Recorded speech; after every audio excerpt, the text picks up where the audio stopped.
Kasus dugaan suap yang melibatkan Kepala Badan Nasional Pencarian dan Pertolongan Marsikal Madya Henry Alfiandi dan salah seorang anggotanya kini menjadi atensi publik. Direktur Lingkar Madani Indonesia Ray Rangkuti lantas memberikan pandangannya yang menilai kisruh penanganan kasus suap yang menjerat Henry dapat mencoreng kepercayaan publik ke TNI. Pusat Polisi Militer diketahui merasa keberatan lantaran penetapan tersangka Henry dilakukan oleh Komisi Pemberantasan Korupsi. Alasannya karena Henry dan bawahannya masih berstatus prajurit TNI aktif.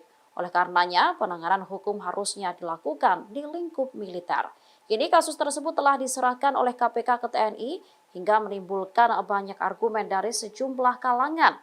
Ray lantas menyebut tindakan yang dilakukan TNI ini dapat membahayakan kepercayaan publik. Padahal menurutnya TNI juga telah menjadi salah satu institusi negara dengan kepercayaan publik paling tinggi. Kini, ia mengaku khawatir publik menilai terjadi diskriminasi dalam penanganan kasus antara pelaku sipil dengan militer. Pasalnya, Puspom TNI sempat mendatangi Gedung Merah Putih KPK setelah Henry ditetapkan tersangka.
Terima kasih sudah nonton. Jangan lupa like, subscribe, dan share ya.